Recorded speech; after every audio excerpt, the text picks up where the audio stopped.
Hello and welcome to the channel. On this channel, we talk about studying, working and living in the UK as a foreign national. If you're interested in topics like this, join the community by subscribing to this YouTube channel. Likewise, follow my Pathway UK on Instagram and on Facebook for more information about life in the UK. In today's video, we would be talking about my culture shock experiences here in the UK. A little bit of background about my life here in the UK. I moved to the UK in 2018 on a student visa. I later transitioned to a dependent on a skilled worker visa. I've been living in the UK for about 4 years thereabouts, and within that time I've experienced different kind of culture shock here in the UK. Now, I think experiencing culture shock is normal. I think you can even experience culture shock between cities. Like if you live in Manchester and then you go to London for the first time, you can experience a culture shock because London is a whole new city you've never been in and you've lived in Manchester all your life. So you can actually experience culture shock. Now, I actually grew up in different parts of Nigeria. I grew up in the northern part of Nigeria and I also grew up in the southwest part of Nigeria. So for those of you who don't know, the northern part of Nigeria is very conservative. Like you dress up in a very modest way. So growing up in the north, I have that sense of dressing, like you have to dress in a very modest way. And here in the UK, during summer, they dress amazingly. Like during summer, everyone is almost not dressing modestly. Like when I first came to the UK and during summer, I see people dressing very, in a certain way. And I'm like, wait, what? You left your house like this? Like, because I'm not used to seeing people like that. And I'm not used to seeing people in mass dressed like that. Even living in the southwestern part of Nigeria, hardly you will see someone dressed really skimpy. If you see people dressed really skimpy, maybe just one or two in a crowd. But here in the UK, is a massive skimpy dressing way. Like, the way they dress skimpy, they dress skimpy in mass. Speaking on summer and the weather in the UK is quite funny. Now, during summer, you would think it's summery like the way it is in Nigeria. Everywhere will be shining and it will be all summer throughout. Summer here in the UK for me is just like 2 months or 3 months max, because their summer has a bit of autumn, spring, and winter. Yes, it can be cold in summer, it can be rainy in summer. Yeah, their summer is not really summery. So I think that's one thing with the weather. And because of how cold it is here in the UK, the water from the tap is very cold. Like you don't even need to put water in your fridge. All you need to do, if you want to drink cold water, just drink water from your tap. And you can actually drink the tap water. Tap water here is drinkable here in the UK. I think that's one of the things I found weird about the weather. And again, this UK weather is like a flag. It might be shiny and you'll be like, oh, this is a beautiful day to go out, and 2 minutes after you step out, it can start raining all of a sudden. Like if you want to go out here in the UK, or if you want to plan your week or your month in the UK, always check the weather. Like the weather can be bad belly at times. The second aspect in which I experience culture shock here in the UK would be grocery shopping. Now in the UK, they are so trustworthy enough that you can actually self-checkout.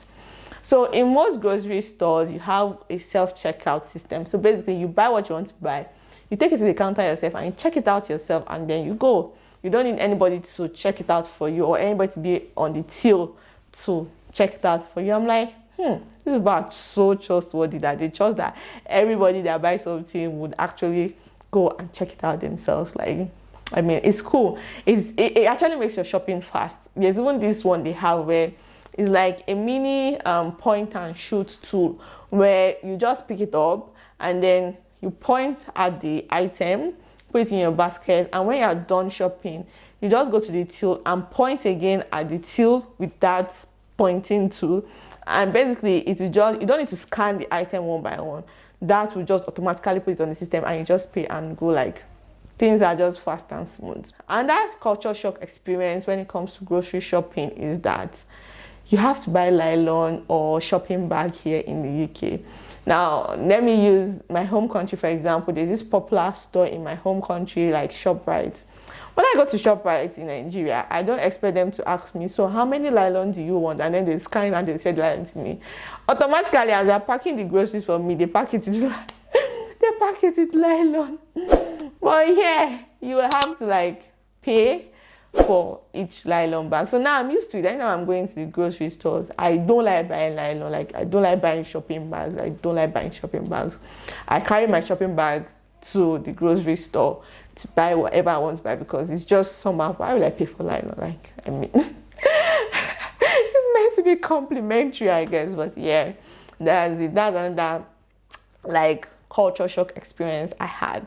And why they do this is because they just want to be more eco-friendly. They want to reduce waste and the way people pollute the environment. So basically that's why they do that. I think there's a tax on nylon on groceries or something. I don't understand the way it works, but yeah. When you come to the UK, make sure you buy or bring from your home country strong bags that you can use to pack your groceries whenever you go and buy groceries. My third culture shock experience is that they don't greet themselves on the street though.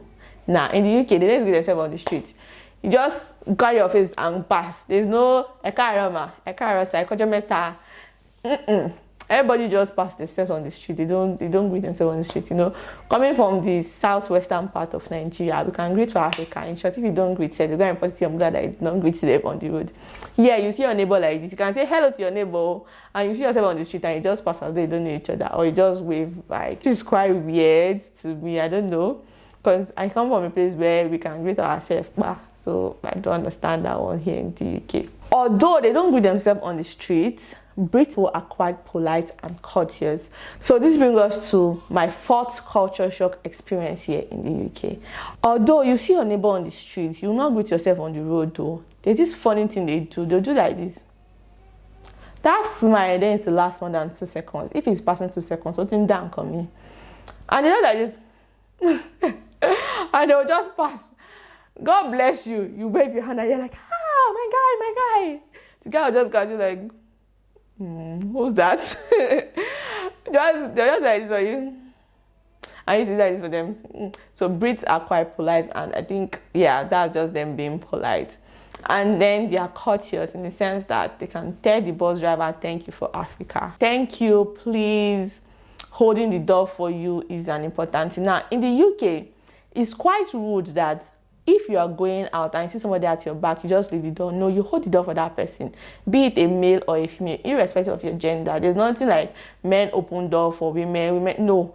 If you're going somewhere and let's say you're going out of a building and you're a female and you're the first person in front, you have to hold the door for the person at your back, be it a male or a female. That's how it is in the UK. If you don't do that, it's considered rude. Again, if the person is far from you and you are holding the door, it's also considered rude because you are rushing the person to come and walk and pass. So you have to know when to hold the door and when not to hold the door. But Brits are quite courteous. And again, they say a lot of thank you, please.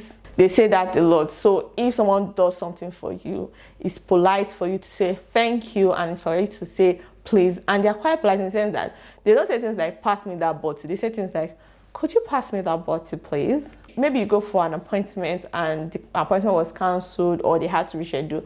They will say, could you check back with us at 4 p.m, please? Instead of Brits to say, check back at 4 p.m, they will say, could you check back at 4 p.m? It means check back at 4 p.m. They're not saying could you, they're not giving you the choice. They're telling you to check back at 4 p.m. They're saying it as though they're giving the choice, which is very weird because in Nigeria, where I come from, it's very direct. To just say, come back tomorrow 5 p.m. or could you. They don't have to say could you or would you. I don't know if you get what I'm trying to say. So that's them being courteous and polite. And again, when you're on the bus and you're coming down from the bus, always tell the bus driver thank you. It's just you being polite and courteous to the bus driver. At least they have driven you from one point to another. The least you can do is to say thank you. Although you pay your bus fare and they'll pay him salary, it doesn't matter. It doesn't subtract anything to you. You just add something to the bus driver, shows that yes, he's appreciated. So yeah, that's one thing with Brits. Number 5 is that the UK is a cashless society. When I first came to the UK, I brought cash with me. Like I brought a couple of pounds with me, and when I go and buy things in some places with the cash, they will say, oh, it's cashless. So I literally had to take the cash on me, open a bank account, put them and get a card, because everything is tap as you go. Like you tap as you go, like you don't even need to put your ATM pin, like you tap, like, although it's capped at maybe £20 or £30, so nobody can, if they steal your card, they tap like maybe, they can only tap like until you reach £30. After £30 it will not work, and the next day they can do another £30, but by then you have blocked your card if maybe your card gets stolen or something like that. But it's tap as you go. You don't really need pin. So if you enter the bus, you tap. If you can buy groceries, you tap if it's not up to a certain amount of money. So if it's more than £30, you start putting your pins on things. So cashless society, tap as you go. That was one thing that I found a bit weird. There was a time I tried my Nigerian ATM card. The thing did not work. Even though the thing had like the contactless sign, I'll not mention the bank, but Nigerian banks, very different, but it did not work. My sixth culture shock is that the UK is a do-it-yourself society. Now, the UK is a do-it-yourself society. You need to learn how to do things yourself. You need to be the hairdresser of yourself, the shoemaker of yourself, the dry cleaner of yourself. You have to do everything yourself. Unlike where I come from, where you can easily pay people to do things for you because labor is not that expensive. Like where I come from, I used to have for sure that can help me wash clothes. But anyway, we have washing machine here, so you can just wash your clothes yourself. But you know, I have people I would pay to do some things for me I don't want to do myself. But here in the UK, you have to do things yourself. Now, if you're coming to the UK or you're planning on relocating to the UK, I would say you should learn 1 or 2 skills, like maybe making hair or photography or writing before you come to UK, because it will do you a whole lot of good. It will save you time, it will save you money, it will make you resourceful. You can start a side business. I have a video on my channel where I talk about essential skills to learn before relocating to the UK. You can go watch it to have an idea of skills you can learn before you relocate to the UK, because learning 1 or 2 or more of those skills would actually help you to save you time. It will also afford you the flexibility of not doing some funny jobs here in the UK, of like doing the job you can do, because in this UK, let's don't go there, but it shall help you. When I came to the UK to study after my first master's degree, because I have 2 master's degrees from 2 different UK universities, so after my first master's degree here in the UK, I actually was looking for a job, and then I applied to be a carer. And after the shadowing, I realized the care job was not for me. I looked within myself and I was like, what skills do I bring to the table that I can use and I like to do? When I was in Nigeria, I used to bake and decorate cakes, and I was very skillful in decorating cakes. So I decided to work for a cake shop in the UK, and I was a cake decorator, and I enjoyed my job. I learned a lot, and I was happy being a cake decorator, and the pay was quite good. So my skills helped me not to be a carer in the UK, because I don't like care job, and care job is not for me. I don't like anything about, like, there's nothing about care job I like. The pay, the work, the everything, it was not good. Like for me, I don't see care job as a good job. I don't see it as a good job. Some people is their thing, but to me it wasn't my thing. So I used my skills and I was making money from it. And yeah, so if you're interested in that video, you can go watch it. So please learn 1 or 2 or more skills, because this place is a do-it-yourself society. There's no malam that can help you just quickly sew your shoe, or you cannot just run in front of your house to just go and buy something. No, it doesn't work that way. It's a do-it-yourself society, so you have to plan ahead, go grocery shopping, have a lot in your fridge or in your house for like 1 week or 2 weeks or even a month. You have to plan ahead, because it's a do-it-yourself society. There's no somebody to call to get you to do something. Let me go gist you people. Even delivery guy, there's no delivery guy. So I went to my son. One of my friends in the UK sent me something, like she sent me a gift that's Ekwewomo or something like that. Congratulations on the birth of your son. She sent me a gift. Now, the website she used to send me the gift, it was my address that was still on the website. So when she was ordering something for herself, she forgot that it was my address. So she just ordered it, and then they brought it to my house. So I had to resend it to her. So when she called me, she was like, oh, please, can you send that package to me? I was like, how do I send it? Because in my mind, I was like, there is no delivery guy. I'll get to another point where I was thinking there was no delivery guy. So she was like, oh, you can just use Royal Mail to send it to me. I was like, oh, cool. So that's why I took it to Royal Mail and I sent it to them. So there was another friend of mine who lives in the UK, and she did a birthday some months ago, and I was meant to see her in London. However, 1 or 2 things happened. We could not connect. So since then, her gift has been with me. In my mind, I was thinking Okada delivery man. So when that my friend who told me to send her parcel back to her through Royal Mail, I was like, oh, why did I not think about it? So that's why I sent my other friend her gift, her birthday gift, to her through Royal Mail. So if you are like me, please forget about delivery guy. You can actually use Royal Mail to send things to people within the UK, and it's quite cheap. I haven't been sending things to my friends in the UK because in my mind, there was no Okada, there was no delivery guy, there was no by delivery. I've forgotten that I could use Royal Mail, and Royal Mail is quite cheap. At times I send things for as low as £2, £3, £4. I think the highest I've even done safe is £4, like parcel with like £4. So now I'm in a ban of gift sending to my friends. So please, if you're like me, don't be thinking Okada delivery man, use Royal Mail. So yeah, that's another culture shock experience. Like no Okada, use Royal Mail, and it's quite efficient. The seventh would be the food. Now Brits like cold food. They like cold cheese, cold meat, and the weather here in the UK is cold, so it doesn't make sense to me why they would like cold things. I was thinking they would like hot food. You see, where I come from, it's quite hot in Nigeria, and we like hot and spicy. But like if you eating a magubuna like this, you'll be enjoying yourself as you're eating the awala. But here in the UK, Brits actually like cold food, and they like tea. They have tea time, special time to take tea. They will offer you tea, and their tea is not like one serious milk and Milo tea. Their tea is like, Lipton or those tea bag. That what they'll put. Then they'll put like maybe 1 cube of sugar, and then they'll put one watery kind of milk like that. That's their tea. There's not anything special to in the tea to me. But you see, Brits, they worship that tea like there's no tomorrow. They like taking tea. I used to think maybe it was like a sarcastic joke when people say Brits like tea, but living here in the UK for like 4 years, yes, these people, they like tea. Brits like tea. Still on food, in the UK, they have different kinds of water. So they have alkaline water, mineral water, tap water, spring water. So if you're buying water here in the UK, please look at the bottle, look at the label very well to know that it's normal water that they drink, because you can go and buy sparkling water or mineral water or alkaline water and you drink that, and it tastes very funny. Please always look at the label before you buy water here in the UK. The eighth is that respect is reciprocal here in the UK. Brits are not big on title like we are where I come from. They don't have things like auntie, uncle, brother, sister. No, they don't have things like that. Everyone is on a first name basis. Even your lecturers and professors in your university, even your senior bosses at work, you are all on a first name basis.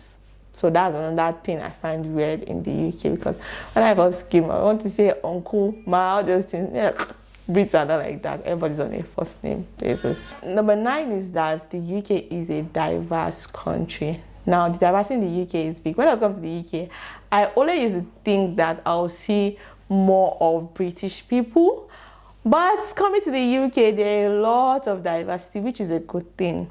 Like you see people from different parts of the world, from Asia, from other European countries, from Africa, from Australia, from America.